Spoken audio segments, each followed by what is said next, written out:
ಎಷ್ಟೊಂದು ಏಳು ಬೀಳುಗಳಲ್ಲಿ ಎಷ್ಟೊಂದ್ ಜನಕ್ಕೆ ಅವ್ರವ್ರ ಜೀವನಗಳನ್ನ ನೆನ್ಪು ಮಾಡಿಸ್ಬೋದು ನಾವು. ಚೆನ್ನಾಗಿದೆ ಚೆನ್ನಾಗಿದೆ ಅಂತಾರೆ, ಚೆನ್ನಾಗಿಲ್ಲ ಅಂದ್ರೆ ಚೆನ್ನಾಗಿಲ್ಲ ಅಂತ ಹೇಳುವಂತ ಜನ ನನ್ನ ಸುತ್ತಮುತ್ತ ಇದ್ದಾರೆ. ಇವಾಗ ನಾವು ಮಾಡೋ ಕೆಲಸಗಳು ಎಲ್ರಿಗೂ ಇಷ್ಟ ಆಗ್ಬೇಕು ಅಂತ ಏನಿಲ್ಲ, ಬಟ್ ಇಷ್ಟ ಆಗುವಂತ ಜನ ಎಲ್ರೂ ಒಟ್ಟುಗೂಡಿ ನಿಮ್ ಕೆಲಸಗಳನ್ನ ಫಾಲೋ ಮಾಡ್ತಾ ಇದ್ರೆ ಅದರಿಂದ ಖುಷಿ ಏನು ಇಲ್ಲ. ಇದೇ ಫಸ್ಟ್ ಅಂಡ್ ಲಾಸ್ಟ್ ಸಿನಿಮಾ ಅಂದಾಗ ಒಂದ್ ಹೆಲ್ಪ್ ಕೇಳ್ಬಿಡ್ಬೋದು. ದಿನನಿತ್ಯ ಸಿನಿಮಾ ಮಾಡ್ತಿರೋರಿಗೆ ಪ್ರತಿ ಸತಿ ಅವ್ರಿಗೆ ಅದನ್ನ ಹೆಲ್ಪ್ ಕೇಳೋದು ಒಂಥರ ಮುಜುಗರ. ಫೆಬ್ರವರಿ 20ನೇ ತಾರೀಕು ಬರ್ತಾ ಇದೀವಿ. ಲೇಟ್ ಆದ್ರೂ ಲೇಟೆಸ್ಟ್ ಆಗಿ ಬರ್ತೀವಿ ಅನ್ನೋದು ನಮ್ಮ ನಂಬಿಕೆ. ಆತ್ಮೀಯ ಕನ್ನಡ ಪಿಕ್ಚರ್ ವೀಕ್ಷಕರಿಗೆ ನಮಸ್ಕಾರ. ನಾನು ಪಲ್ಲವಿ ರಾಜ್. ಇದೇ ಫೆಬ್ರವರಿ 20ನೇ ತಾರೀಕು ಮಾರ್ನಮಿ ಸಿನಿಮಾ ಬಿಡುಗಡೆ ಆಗ್ತಿದೆ. ಸೊ ಈಗಾಗಲೇ ನೀವು ನೋಡಿರ್ತೀರಾ ಸಿನಿಮಾದ ಟ್ರೈಲರು ಹಾಗೆ ಹಾಡು ಟೀಸರ್ ಎಲ್ಲನೂ ಕೂಡ ನೋಡಿದ್ದೀರಾ. ಈಗಾಗಲೇ ಸಿನಿಮಾ ಬರಬೇಕಿತ್ತು, ಬಟ್ ಜನರಿಗೆ ರೀಚ್ ಆಗಿಲ್ಲ ಅನ್ನೋ ಕಾರಣಕ್ಕೆ ಸ್ವಲ್ಪ ಬಿಡುಗಡೆ ಆಗೋದು ತಡ ಆಗ್ತಾ ಇದೆ. ಸೊ ನೆಕ್ಸ್ಟ್ ವೀಕ್ ಅಲ್ಲ, ಅದ್ರ ನೆಕ್ಸ್ಟ್ ವೀಕು ಸಿನಿಮಾ ರಿಲೀಸ್ ಆಗ್ತಾ ಇದೆ. ಸೊ ಇವಾಗ ಒಂದು ಅದ್ಭುತವಾಗಿರುವಂತಹ ಪ್ರೆಸ್ ಮೀಟ್ ಆಯಿತು. ನಾವು ಏನೇನೆಲ್ಲ ಸಿನಿಮಾದ ಬಗ್ಗೆ ಕಂಟೆಂಟು ಈಗಾಗಲೇ ಬಂದಿರೋದನ್ನ ಮರ್ತಿದ್ವಿ, ಒಂದ್ಸಲ ಹಂಗೆ ರೀಕಾಲ್ ಆಯಿತು ನನ್ನ ಮನಸ್ಸಲ್ಲಿ. ಸೊ ಆಲ್ರೆಡಿ ಸಿನಿಮಾದವ್ರನ್ನ ಮಾತಾಡ್ಸಿದ್ದೀವಿ. ಸೊ ಯಾಕೆ ಈ ಡಿಸ್ಟೆನ್ಸು, ಯಾಕೆ ಇವರು ಲೇಟಾಗಿ ಬರ್ತಾ ಇದ್ದಾರೆ ಕೇಳಲಿಕ್ಕೆ ನನ್ನ ಜೊತೆಗೆ ಚೈತ್ರ ಅವರಿದ್ದಾರೆ. ಸೊ ಅವ್ರ ಬಾಯಲ್ಲೇ ಕೇಳಿಬಿಡೋಣ ಯಾಕೆ ಲೇಟಾಗಿ ಬರ್ತಿದ್ದಾರೆ ಅಂತ. ಬನ್ನಿ.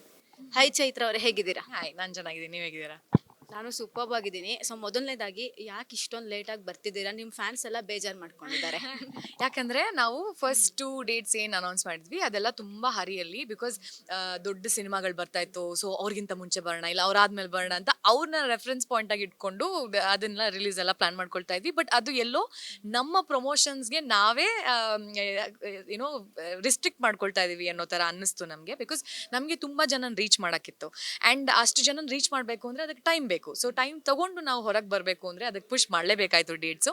ನಾವು ಫಸ್ಟ್ 2 ಡೇಟ್ಸ್ ಅದು ಆಕ್ಚುಲಿ ನಮಗೆ ತುಂಬಾ ರಿಸ್ಟ್ರಿಕ್ಟೆಡ್ ಎನ್ವೈರನ್ಮೆಂಟ್ ಅನ್ಸಿದ್ರಿಂದ ಈಗ ಫೆಬ್ರವರಿ 20ನೇ ತಾರೀಕು ಬರ್ತಾ ಇದೀವಿ. ಅಂಡ್ ಇದು ನಮಗೆ ಒಂದು ಸ್ವಲ್ಪ ಕರೆಕ್ಟ್ ಆಂಬಿಯನ್ಸ್ ಕೊಡುತ್ತೆ. ನಮ್ಮ ಎಲ್ಲ ಪ್ರಮೋಷನಲ್ ಆಕ್ಟಿವಿಟೀಸ್ನ ಪ್ಲಾನ್ ಮಾಡ್ಕೊಳ್ಳೋಕ್ಕೆ ನಾವು ಏನೇನು ಪ್ರೀಮಿಯರ್ಸ್ ಅನ್ಕೊಂಡಿದೀವಿ, ಪೇಡ್ ಪ್ರೀಮಿಯರ್ಸ್ ಇರ್ಬೋದು, ಇಲ್ಲ ನಮ್ಮ ಜರ್ನಿ ಲೈಕ್ ಎಲ್ಲ ಊರುಗಳಿಗೂ ಹೋಗಿ ಎಲ್ಲ ಜಿಲ್ಲೆಗಳಿಗೂ ಹೋಗಿ ಪ್ರಮೋಷನ್ಸ್ ಏನು ಮಾಡಬೇಕು ಅನ್ಕೊಂಡಿದೀವಿ ಅದಕ್ಕೆ ಎಲ್ಲದಕ್ಕೂ ನಮಗೆ ಟೈಮ್ ಸಿಗ್ತಾ ಇದೆ. ಸೊ ಹಾಗಾಗಿ ಫೆಬ್ರವರಿ 20ನೇ ತಾರೀಕು ಬರ್ತಾ ಇದೀವಿ. ಲೇಟ್ ಆದ್ರೂ ಲೇಟೆಸ್ಟ್ ಆಗಿ ಬರ್ತೀವಿ ಅನ್ನೋದು ನಮ್ಮ ನಂಬಿಕೆ. ನೋಡಿ, ಅವ್ರು ಕರೆಕ್ಟಾಗಿ ಹೇಳಿದ್ರು, ಲೇಟ್ ಆದರೂ ಅವರು ಲೇಟೆಸ್ಟ್ ಆಗಿ ನೆಕ್ಸ್ಟ್ ವೀಕ್ ಎಲ್ಲ ಆದರೂ ನೆಕ್ಸ್ಟ್ ವೀಕ್ ಬರ್ತಾ ಇದ್ದಾರೆ. ಸೊ ಈಗ ನಾನು ಅದೇ ರೀಕಾಲ್ ಮಾಡ್ಕೊಂಡ್ವಿ, ಎಲ್ಲ ಸಾಂಗ್ಸು ಟೀಸರು ಟ್ರೈಲರು ಎಲ್ಲ ತುಂಬ ಮುದ್ದಾಗಿ ಕಾಣ್ತಾ ಇದ್ದೀರಾ.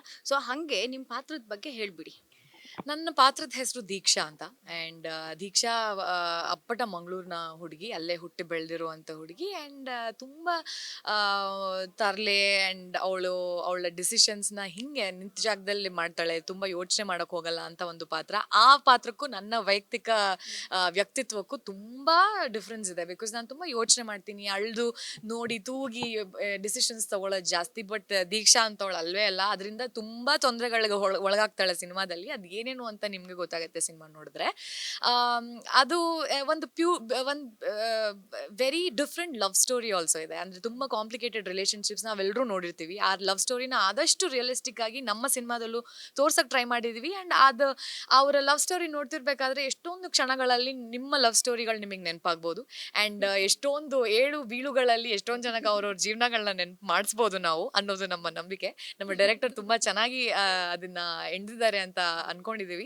And visually also it's come out really nice. Shivasena ಅವರ ಸಿನಿಮಾಟೋಗ್ರಫಿ ಇದೆ. And Charan Raj, of course ಇವಾಗ ಹಾಡುಗಳು ಏನೇನು ಕೇಳಿದ್ದೀರಾ ಅದೆಲ್ಲವೂ ನಿಮ್ಗೆ ಇಷ್ಟ ಆಗಿದೆ ಅಂತ ಅನ್ಕೊಂಡಿದೀವಿ. ನನಗೆ ತುಂಬಾ ಇಷ್ಟ ಆಗಿದೆ. ಸೊ ಚರಣ್ ರಾಜ್ ಅವರ ಮ್ಯೂಸಿಕ್ ಎಲ್ಲವೂ ಒಟ್ಟಿಗೆ ಕೂಡ್ ಬಂದಿದೆ. ಸೊ ಹಾಗಾಗಿ ಈ ಸಿನಿಮಾದಲ್ಲಿ ಐ ಥಿಂಕ್ ನಮ್ಮ ಒಂದು ಪ್ಯಾಕೇಜ್ ಆಗಿ ಹೊರಗೆ ಬರ್ತಾ ಇದೀವಿ. ಅಂಡ್ ಅದೆಲ್ಲವೂ ನನ್ನ ಪಾತ್ರನ ತುಂಬಾ ಚೆನ್ನಾಗಿ ತೋರಿಸ್ತಾ ಇದೆ ಅನ್ನೋದು ನನ್ನ ನಂಬಿಕೆ. ಒಂದು ಸಾಂಗ್ಸ್ ನೋಡ್ತಾ ಇದ್ವಿ ನಿಮ್ಮ ಮದುವೆ ಆಗೋ ಸೀನಲ್ಲಿ. ಚೇತು ಅವ್ರು ಏನೋ ಹಿಂಸೆಯಿಂದ ನಿಮ್ಮನ್ನು ಮದುವೆ ಆಗ್ತಿದ್ದಾರೆ ಅಂತ ಅನ್ನಿಸ್ತಾಯಿತ್ತು. ಅವ್ರ ಮುಖದಲ್ಲೂ ಏನೋ ಒಂದು ಖುಷಿ ಇರಲಿಲ್ಲ, ಹೌದಾ? ಇಲ್ಲಪ್ಪ, ಅವ್ರಿಗೆ ತುಂಬಾ ಖುಷಿ ಇತ್ತು. ಬಟ್ ಕಥೆಯಲ್ಲಿ ಏನಾಗಿದೆ ಅನ್ನೋದನ್ನ ನೀವು ನೋಡ್ಬೇಕಾದ್ರೆ ಹಿಂದಿನ ಸೀನಲ್ಲಿ ಏನೋ ಆಗಿರುತ್ತೆ. ಬಟ್ ಮಜಾ ಇದೆ, ನೀವು ನೋಡಿದ್ರೆ ನಿಮ್ಗೆ ಖುಷಿ ಆಗುತ್ತೆ. ಓಕೆ, ಇಷ್ಟು ದಿನ ವೆಯ್ಟ್ ಮಾಡಿಸ್ತಾ ಇದ್ದೀರಾ, ಈಗ 20ನೇ ತಾರೀಕು ಬರ್ತಾ ಇದ್ದೀರಾ, ಏನೆಲ್ಲ ಸ್ಪೆಷಲ್ ಅನ್ನಿಸ್ತಾ ಇದೆ ಮನಸ್ಸಲ್ಲಿ? ತುಂಬಾ ಎಕ್ಸೈಟ್ಮೆಂಟ್ ಇದೆ. ಯಾಕೆಂದ್ರೆ ಇವಾಗ ಒಂದು ಮದ್ವೆ ಮಾಡಿ ನೋಡು, ಮನೆ ಕಟ್ಟು ನೋಡು ಅಂತ ಇದೆಯಲ್ಲ, ಈಗ ನಮ್ಮ ಸಿನಿಮಾದವ್ರಿಗೆ ಸಿನಿಮಾ ಮಾಡಿ ನೋಡು ಅನ್ನೋದು ಒಂದು ಆ್ಯಡ್ ಆಗುತ್ತೆ ಅದ್ರ ಜೊತೆ. ಸೊ ಒಂದು ಸಿನಿಮಾ ಮಾಡಿದ್ಮೇಲೆ ಇವಾಗ ಒಬ್ಬ ಪ್ರೊಡ್ಯೂಸರ್ಗೆ ಎಷ್ಟು ಆ ಸಿನಿಮಾ ಪ್ರಾಡಕ್ಟ್ನ ಹೊರಗೆ ತೆಗಿಬೇಕು ಅನ್ನೋ ಕಾತರದಿಂದ ಅವ್ರು ಎಷ್ಟು ಇನ್ವೆಸ್ಟ್ ಮಾಡ್ತಾರೆ. ಅದು ಹಾಗೆ ನಾವೆಲ್ಲರೂ ಕಲಾವಿದರು ಹೇಗೆ ಕೆಲಸ ಮಾಡಿರ್ತೀವಿ, ನಮ್ಮ ಕೆಲಸ ತೆರೆ ಮೇಲೆ ಕಾಣಿಸಿದ್ರೆ ಎಷ್ಟು ಚೆನ್ನಾಗಿರುತ್ತೆ ಅನ್ನೋ ಒಂದು ಎಕ್ಸೈಟ್ಮೆಂಟ್ ನಮಗೆ. ಸೊ ಇದೆಲ್ಲ ಎಕ್ಸೈಟ್ಮೆಂಟ್ಗಳು ತೆರೆ ಮೇಲೆ ಬಂದಾಗ ಅದು ಪೂರ್ತಿ ಆಗತ್ತೆ ಅನ್ನೋದು. I am very excited. ಇವಾಗ ಜೋಶ್ ಇದೆ.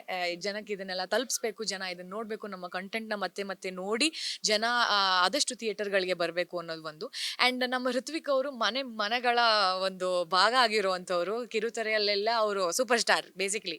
ಸೊ ಅಲ್ಲಿ ಇರೋ ಅಂಥ ಒಂದು ಆಡಿಯನ್ಸ್ ನಮ್ಮೆಲ್ರಿಗೂ ಕನ್ವರ್ಟ್ ಆಗಿ ನಮ್ಮ ಸಿನಿಮಾ ನೋಡೋಕ್ಕೆ ಎಲ್ಲ ಮಹಿಳೆಯರು ಏನು ಅವ್ರನ್ನ ಸ್ಕ್ರೀನ್ ಮೇಲೆ ಮಹನೀಯರು ಕೂಡ. ಸೊ ನೀವೆಲ್ಲರೂ ಏನು ಅವ್ರನ್ನ ಅಲ್ಲಿ ಸ್ಕ್ರೀನ್ ಮೇಲೆ ನೋಡಿ ಇಷ್ಟಪಟ್ಟಿದ್ದೀರಾ, ನೀವೆಲ್ಲರೂ ಬಂದು ಈ ಸಿನಿಮಾದಲ್ಲಿ ನೋಡಿದ್ರೆ ಡಿಫ್ರೆಂಟ್ ಶೇಡಲ್ಲೇ ಕಾಣಿಸ್ಕೊಳ್ತಾರೆ. ಆ್ಯಂಡ್ ಅವ್ರ ಜೊತೆ ನಾನು ಒಂದು ಸಣ್ಣ ಭಾಗವಾಗಿ ಕಾಣಿಸ್ಕೊಳ್ತಾ ಇದ್ದೀನಿ. ಸೊ ನಿಮ್ಮೆಲ್ರಿಗೂ ಒಂದು ಎಂಟರ್ಟೈನ್ಮೆಂಟ್ ಪ್ಯಾಕೇಜ್ ಆಗ್ತೀವಿ ಅನ್ನೋದು ಒಂದು ನಂಬಿಕೆ. ಸೊ ಹಾಗಾಗಿ ವೆರಿ ಎಕ್ಸೈಟೆಡ್. ಸಿನಿಮಾದಲ್ಲಿ ಅಷ್ಟೇ ಅಲ್ಲ, ನೀವು ಸೋಷಿಯಲ್ ಮೀಡಿಯಾದಲ್ಲಿ ಇವಾಗ ಸಿಕ್ಕಾಪಟ್ಟೆ ಮಿಂಚ್ತಾ ಇದ್ದೀರಾ. ಸೊ ಒಳ್ಳೊಳ್ಳೆ ಪೋಸ್ಟ್ಗಳು, ಒಳ್ಳೊಳ್ಳೆ ಸಾಂಗ್ಸ್ ಹಾಡ್ಬಿಟ್ಟು ಹಾಕಿದ್ರಿ ನೆನ್ನೆ ಎಲ್ಲ ಮೊನ್ನೆ. ಓಕೆ, ನಿಮ್ಮ ಫ್ಯಾನ್ಸು ಸಿನಿಮಾದಲ್ಲಿ ಅಲ್ಲದೆ ಸೋಷಿಯಲ್ ಮೀಡಿಯಾದಲ್ಲೂ ನಿಮ್ಮನ್ನ ಫಾಲೋ ಮಾಡ್ತಿರೋದ್ರಿಂದ ತುಂಬಾ ಖುಷಿ ಪಡ್ತಿದ್ದಾರೆ. ಚೈತ್ರ ಅವರು ನೋಡಿದ್ರೆ ಏನ್ ಅನ್ಸುತ್ತೆ ಇದನ್ನೆಲ್ಲ ನೋಡಿದಾಗ? ಖುಷಿ ಆಗತ್ತೆ. ಅಂದ್ರೆ ನಮ್ಮ ಕೆಲಸಗಳನ್ನ ಮೆಚ್ಚಿ ಅದಕ್ಕೆ ಉತ್ಸಾಹ ಉತ್ತೇಜನ ಕೊಡುವಂಥ ಒಂದು ಸರ್ಕಲ್ ನಿಮ್ ಸುತ್ತ ಯಾವಾಗ್ಲೂ ಇರಬೇಕು. ಆಗ್ಲೇ ನೀವು ಬೆಳೆಯೋಕ್ ಸಾಧ್ಯ.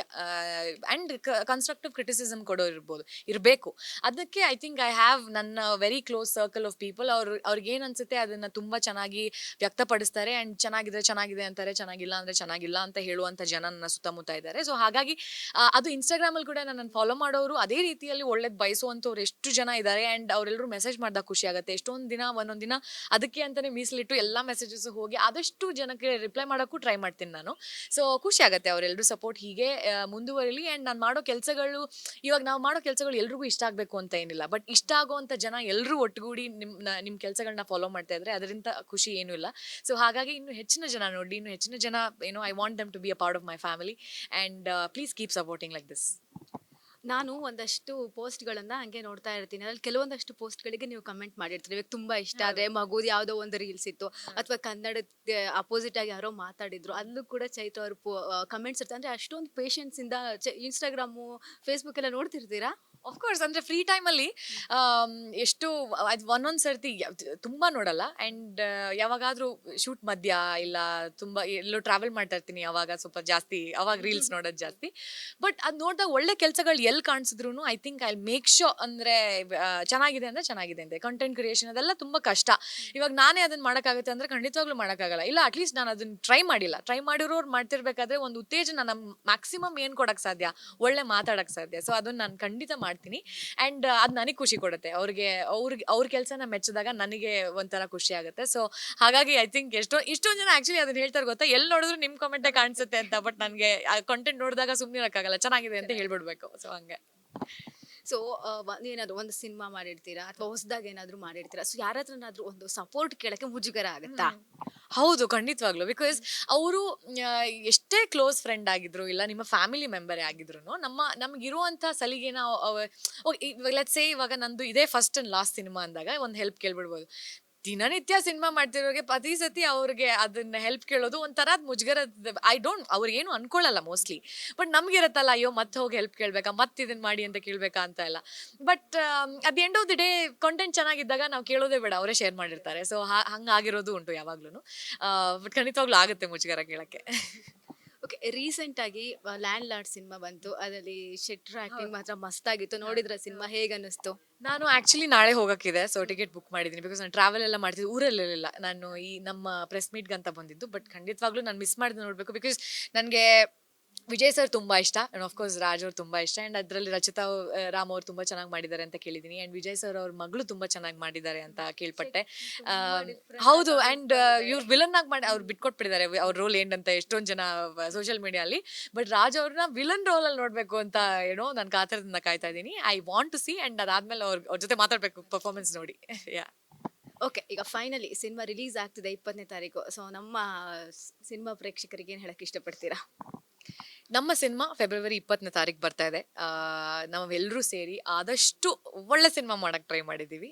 ಕೆಟ್ಟ ಸಿನಿಮಾ ಖಂಡಿತವಾಗ್ಲೂ ಮಾಡಿಲ್ಲ. ಸೊ ಅಷ್ಟು ಕಾನ್ಫಿಡೆನ್ಸ್ ಅಂತೂ ನಮಗಿದೆ. ಸೊ ನೀವೆಲ್ಲರೂ ಫೆಬ್ರವರಿ 20ನೇ ತಾರೀಕು ನಿಮ್ಮ ಕೆಲಸಗಳೆಲ್ಲ ಮುಗಿಸ್ಕೊಂಡು ಒಂದು ಸ್ವಲ್ಪ ಟೈಮ್ ಮಾಡಿಕೊಂಡು ನಮ್ಮ ಸಿನಿಮಾನ ಬಂದು ನೋಡಿದ್ರೆ ನಿಮಗೆ ಎಂಟರ್ಟೈನ್ಮೆಂಟ್ ಸಿಗುತ್ತೆ, ಒಂದು ಎಮೋಷ್ನಲ್ ಇನ್ವಾಲ್ವ್ಮೆಂಟ್ ನಮ್ಮ ಕಥೆಯಲ್ಲಿ ಸಿಗುತ್ತೆ. ಅದಾದಮೇಲೆ ಒಂದು ಸಿನಿಮಾ ಒಳ್ಳೇದು ನೋಡಿದ್ವಪ್ಪ ಅಂತ ಅನ್ಸ್ಕೊಂಡು ನಿಮ್ಮ ದುಡ್ಡಿಗೆ ಕಂಪ್ಲೀಟ್ ಪೈಸಾ ವಸೂಲ್ ಅಂತ ಒಂದು ಎಂಟರ್ಟೈನ್ಮೆಂಟ್ನ ಕೊಟ್ಟು ನಾವು ಕಳಿಸ್ತೀವಿ ಅಂತ ಹೇಳ್ಬೋದು.